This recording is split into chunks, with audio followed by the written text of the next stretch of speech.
Class study with Rahul YouTube channel पर आपका स्वागत है।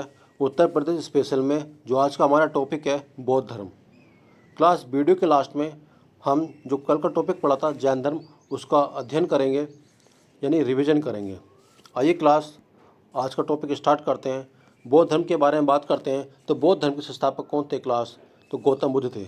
इनका जन्म कब हुआ था? 563 ईसा पूर्व हुआ था। कहाँ पर? लुम्बिनी में। इनके पिता कौन थे? शुद्धोधन थे, जो कपिलवस्तु के थे, यानी कपिलवस्तु को वर्तमान में सिद्धार्थ नगर के नाम से जाना जाता है, जो शाक्य गणराज्य के प्रधान थे। क्लास जो गौतम बुद्ध थे, इनका जन्म 563 ईस्वी में लुम्बिनी में हुआ था। पिता कौन थे? शुद्धोधन थे। कपिलवस्तु यानी वर्तमान में सिद्धार्थ नगर के नाम से जाना जाता है, जो शाक्य गणराज्य के प्रधान थे। क्लास इनकी माता का नाम महामाया देवी था, जो रामग्राम गोरखपुर से संबंधित थी, जो कोल्य गणराज्य की कन्या थी। किसकी? कोल्य गणराज्य की कन्या थी। आगे बताते हैं क्लास। जो पहला उपदेश दिया था उन्होंने कहाँ पर दिया था? सारनाथ में दिया था।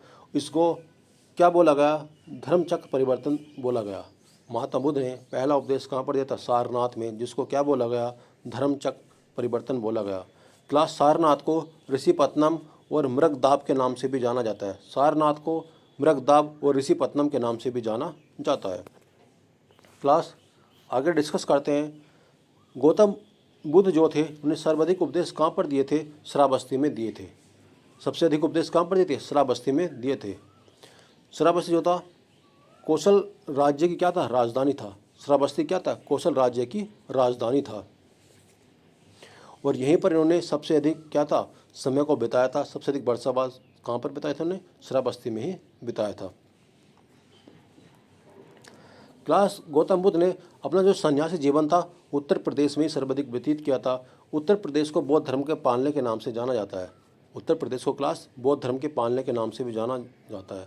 क्लास जब महात्मा बुद्ध ने अपना प्राण को त्याग दिया था तो उसको क्या बोला गया? महापरिनिर्वाण बोला गया। यानी 80 वर्ष की अवस्था में और 483 ईसा पूर्व में महात्मा बुद्ध ने अपने प्राण को त्याग दिया था, जिसको क्या बोला गया? महापरिनिर्वाण बोला गया। ये कहाँ पर था क्लास? ये कुशीनगर में स्थित था। कहाँ पर? कुशीनगर में। वर्तमान में कुशीनगर उत्तर प्रदेश में है। कुशीनगर कहाँ पर क्लास? ये उत्तर प्रदेश में है। आगे डिस्कस करते हैं क्लास। बुद्ध का जो जीवन था उसका परिचय हम एक बार शॉर्ट में डिस्कस कर लेते हैं। इनका जन्म कब हुआ था? 563 ईसा पूर्व वैशाख पूर्णिमा में हुआ था। इनका जन्म स्थल कहाँ पर था? लुम्बिनी में था। लुम्बिनी वर्तमान में कहाँ पर है? नेपाल में स्थित है। इनके पिता कौन थे? शुद्धोधन थे, जो शाक्य गणराज्य यानी कपिलवस्तु के शासक थे। अगर हम माता की बात करते हैं, इनकी माता का नाम महामाया देवी था, जो कोल्य गणराज्य की थी। और ये कहाँ पर था? नेपाल में, गोरखपुर में स्थित है। कोल्य गणराज्य कहाँ पर था? ये गोरखपुर में था। आगे डिस्कस करते हैं क्लास। महात्मा बुद्ध जो थे, बचपन का नाम क्या था इनका? सिद्धार्थ था। इनका गोत्र क्या था? गौतम था। इनका पालन पोषण भी माता प्रजापति गोमती ने किया था। यानी प्रजापति गोमती कौन थी? इनकी मौसी थी। इनका विवाह कब हुआ था? 16 वर्ष की अवस्था में हुआ था। कहाँ पर? इनका विवाह 16 वर्ष की अवस्था में यशोधरा से हुआ था। इनके पुत्र का नाम क्या था? राहुल था। गृह त्याग की घटना महाभिनिष्क्रमण कहलाई। महाभिनिष्क्रमण क्या कहलाई? गृह त्याग की घटना कहलाई। क्लास इनके सारथी का नाम चन्ना था। और इनके घोड़े का नाम क्या था? कत्थक था। क्लास ये क्वेश्चन एग्जाम में बार बार पूछा जाता है। महात्मा बुद्ध का जो सारथी था उसका नाम चन्ना था, और जो घोड़े का नाम था कत्थक था। इनके गुरु का नाम क्या था? आलर कलाम था। इनके गुरु का नाम आलार कलाम था। क्या था? आलार कलाम महात्मा बुद्ध के प्रथम गुरु थे। इनको ज्ञान की प्राप्ति हुई थी क्लास 35 वर्ष की आयु में हुई थी। ये दिन भी क्या था? वैशाख पूर्णिमा का दिन था। उसके बाद ये क्या कहलाए? बुद्ध कहलाए। 35 वर्ष की अवस्था में महात्मा बुद्ध को ज्ञान की प्राप्ति हुई थी, और ये क्या था? वैशाख पूर्णिमा का दिन था। और जब से ये क्या कहलाए? ये बुद्ध कहलाए। क्लास जो इनको ज्ञान की प्राप्ति हुई थी वो गया में हुई थी। गया कहाँ पर पड़ता है? बिहार में स्थित है। निरंजना नदी के तट पर हुई थी। क्लास ये आपको बताना है, जिस वृक्ष के नीचे इनको ज्ञान की प्राप्ति हुई थी उस वृक्ष को किसने कटवा दिया था? आपको ये बताना है क्लास कमेंट में। महात्मा बुद्ध को जिस वृक्ष के नीचे ज्ञान की प्राप्ति हुई थी उस वृक्ष को किसने कटवा दिया था? क्लास प्रथम उपदेश की बात करते हैं। उन्होंने पहला उपदेश कहाँ पर दिया था? सारनाथ में दिया था, ऋषिपत्तनम में दिया था। ऋषिपत्तनम को ही सारनाथ के नाम से जाना जाता है। इन्होंने किस भाषा का प्रयोग किया था क्लास? तो पाली भाषा का प्रयोग किया था। ये क्वेश्चन पूछा जाता है। जो महात्मा बुद्ध थे इन्होंने किस भाषा का प्रयोग किया था? तो पाली भाषा का प्रयोग किया था। जब क्लास इन्होंने प्रथम उपदेश दिया था तो उसको क्या बोला गया? तो धर्म चक्र परिवर्तन बोला गया। प्रथम उपदेश कहाँ पर दिया था? इन्होंने सारनाथ में दिया था। उसको क्या बोला गया? धर्म चक्र परिवर्तन बोला गया। इनके जो प्रथम शिष्य थे आनंद और उपाली थे। महात्मा बुद्ध के प्रथम शिष्य कौन थे? आनंद और उपाली थे। क्लास महापरिनिर्वाण की बात करते हैं तो ये भी वैशाख पूर्णिमा को दिन हुआ था। 483 ईसा पूर्व में हुआ था, यानी 80 वर्ष की अवस्था में महात्मा बुद्ध ने अपने प्राण को त्याग दिया था। कहाँ पर? कुशीनारा में, कुशीनगर में महात्मा बुद्ध ने 80 वर्ष की अवस्था में अपने प्राण को त्याग दिया था। उस दिन क्या था? वैशाख पूर्णिमा ही था। क्लास महात्मा बुद्ध का जो जन्म हुआ था, ज्ञान की प्राप्ति हुई थी, और जब इनकी मृत्यु हुई थी वो सब वैशाख पूर्णिमा के दिन ही हुई थी। क्लास ये कुछ पॉइंट है। जो कौशल के शासक थे प्रसेनजीत थे। इन्होंने बौद्ध संघ को श्रावस्ती में, प्रसेनजीत ने बौद्ध संघ को श्रावस्ती में राजकाराम और मल्लिकाराम नामक विहार दान में दिया था। और बात करते हैं उदयनी ने भी घोषित राम नामक विहार ध्यान में इनको दान में दिया था। उदयनी ने कौन सा विहार दान में दिया था? घोषित राम। और एक व्यापारी था अनाथ अनाथक पंडित क्या था? एक व्यापारी था। इसने भी महात्मा बुद्ध को जैतवन विहार में दिया था। और एक व्यापारी की जो पुत्री थी उसने भी पुब्बारामक विहार दान में दिया था। तो क्लास ये पॉइंट आप याद रख सकते हो। जैत विहार किसने था? एक व्यापारी ने दान में दिया था, और एक व्यापारी की पुत्री ने पुब्बाराम विहार भी दान में दिया था। घोषित राम की बात करते हैं तो घोषित राम को जो दिया था वो उदयनी ने महात्मा बुद्ध को दान में दिया था। क्लास बुद्ध के समय में 7 गणराज्य थे। आइए उनका हम डिस्कस करते हैं। जैसे कि पहले गणराज्य की बात करते हैं तो कपिलवस्तु में था, जिसको वर्तमान में सिद्धार्थ नगर के नाम से जाना जाता है। दूसरा रामग्राम में था, जिसको गोरखपुर में स्थित है। पीपलीबन कहाँ पर है? गोरखपुर में। ये क्या थे? गणराज्य थे। आगे बात करते हैं कुशीनारा, ये कहाँ पर है? कुशीनगर में स्थित है। पावा कहाँ पर है? फाजिल नगर यानी कुशीनगर में स्थित है ये। समसुमारा ये गिरी के भाग्य यानी ये मिर्ज़ापुर में स्थित है। सुमसुवारा ये कहाँ पर है? मिर्ज़ापुर में स्थित है। केशपुत्र ये कहाँ पर है? गंगा यमुना के दोआब में था। क्लास ये 7 गणराज्य थे महात्मा बुद्ध के समय। आइए क्लास अब हम ब्राह्मण या भागवत धर्म का थोड़ा डिस्कस कर लेते हैं, उसके बाद हम रिवीजन करेंगे। क्लास ब्राह्मण, वैष्णव और भागवत धर्म की बात कर लेते हैं। क्लास मेगास्थनीज की जो पुस्तक है इंडिका, सूरसेन कहाँ से समझ था? मथुरा से। इन्होंने कृष्ण और शिव की उपासना का उल्लेख किया है मेगास्थनीज की पुस्तक इंडिका में।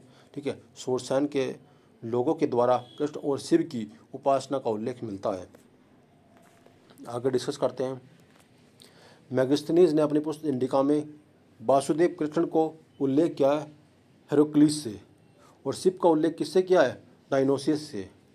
जो मेगास्थनीज पुस्तक है इंडिका, इसमें वासुदेव कृष्ण को हेरोक्लिस बोला गया और शिव को डायनोसियस के नाम से जाना जाता है। आगे बात करते हैं जो स्कंदगुप्त भीतरी अभिलेख है, ये कहाँ पर है? गाजीपुर में। वासुदेव कृष्ण की पूजा के लिए गांव को दान में देने का उल्लेख किया गया। स्कंदगुप्त अभिलेख कहाँ पर है? ये गाजीपुर में है। वासुदेव कृष्ण की पूजा के उल्लेख और गांव को दान में देने का उल्लेख इसमें किया गया है। आगे बात करते हैं जो चंद्रगुप्त द्वितीय था, इसकी भागवत धर्म में आस्था के कारण परम भक्त की उपाधि धारण की थी। क्लास क्वेश्चन पूछा था परम भक्त की उपाधि किसने धारण की थी? तो ये चंद्रगुप्त द्वितीय ने धारण की थी। क्यों की थी? क्योंकि इसकी भागवत धर्म में अधिक आस्था के कारण चंद्रगुप्त द्वितीय को परम भक्त की उपाधि दी गई थी। क्लास गुज्जर प्रतिहार वंश का जो महान शासक था मयूर भोज था। क्वेश्चन ये पूछा था गुज्जर प्रतिहार वंश का महान शासक कौन था? तो महिर भोज था। क्लास जो महिर भोज था ये वैष्णव धर्म से संबंधित था। महिर भोज कौन था? वैष्णव धर्म का संरक्षक था। ये पूछा जाता है जो वैष्णव धर्म का संरक्षक के रूप में किसे जाना जाता है? तो महिर भोज को जाना जाता है। और महिर भोज जो गुज्जर प्रतिहार वंश से संबंधित था। इसने सिक्कों और अभिलेखों पर आदि बारह की उत्कीर्ण करवाया था। क्लास महिर भोज ने जो सिक्के और अभिलेख थे इन पर आदि बारह की उत्कीर्ण कराई थी मूर्ति को। आगे डिस्कस कर लेते क्लास। मथुरा से ही विभिन्न हिंदू देवी देवताओं की मूर्तियां प्राप्त हुई हैं। शोक किसको बोला जाता था? मथुरा को बोला जाता है। क्लास मथुरा को भारतीय मूर्तिकला का जन्म स्थल कहा जाता है।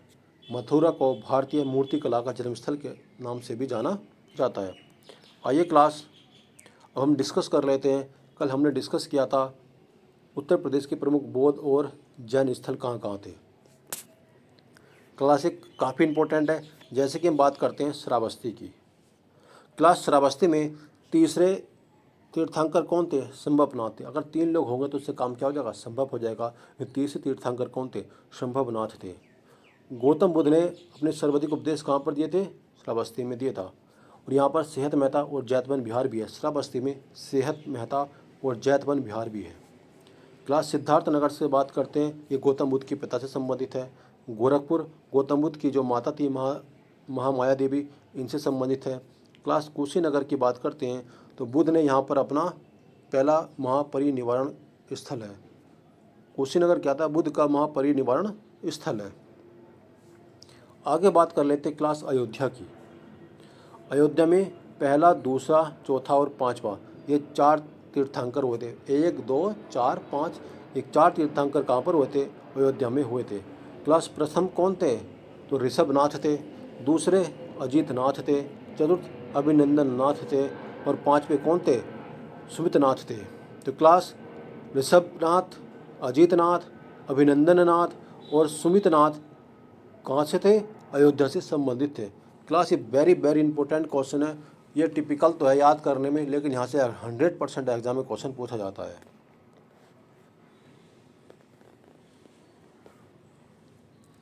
क्लास महोबा की बात करते हैं। यहाँ पर 24 तीर्थंकरों की प्रतिमा का उल्लेख मिलता है। महोबा से 24 तीर्थंकरों की प्रतिमा का उल्लेख मिलता है। क्लास ललितपुर में क्या है? दशावतार मंदिर कहाँ पर है? वो ललितपुर में स्थित है। यहाँ पर देवगढ़ गांव है। प्राचीनतम जैन मूर्तियों का कहाँ से मिलती है? ललितपुर से। प्राचीनतम जैन मूर्तियाँ कहाँ से मिलती है? ललितपुर से। यहाँ पर क्या है? दशावतार मंदिर भी है। क्लास बात करते हैं कौशाम्बी की। क्लास कौशाम्बी में छठे तीर्थंकर थे पद्म प्रभु। पद्म प्रभु तीर्थंकर कहाँ से समझते? कौशाम्बी से। क्लास इस पॉइंट को याद रखना है। घोषित राम विहार कहाँ पर स्थित है? तो कौशाम्बी में। घोषित राम विहार कहाँ पर है? कौशाम्बी में। क्लास वाराणसी की बात करते हैं। जो वाराणसी का सारनाथ है, महात्मा बुद्ध ने यहाँ पर क्या किया था? प्रथम उपदेश दिया था। वाराणसी के सारनाथ में महात्मा बुद्ध ने क्या किया था? अपना पहला उपदेश दिया था। और 7वें कौन थे? सुपार्श्वनाथ थे। 7वें कौन से थे? सुपार्श्वनाथ थे। और 23वें कौन थे? पार्श्वनाथ थे। 7वें सुपार्श्वनाथ थे और 23वें कौन थे? पार्श्वनाथ थे। बात करते क्लास देवरिया की। यहाँ पर काकड़ी यहाँ पर 9वें तीर्थंकर थे। कौन थे? 9वें तीर्थंकर पुष्पदंत थे। पुष्पदंत कहाँ पे थे? 9वें तीर्थंकर थे, काकड़ी से थे। ये देवरिया में स्थित था। क्लास इन पॉइंट को आपको याद रखना है। यहाँ से 101% एग्जाम में क्वेश्चन पूछा जाता है। क्लास यदि यह वीडियो आपको पसंद आती है तो वीडियो को लाइक कीजिए, सब्सक्राइब कीजिए और शेयर कीजिए। कल की क्लास में हम महाजनपद काल और मगध काल का डिस्कस करेंगे।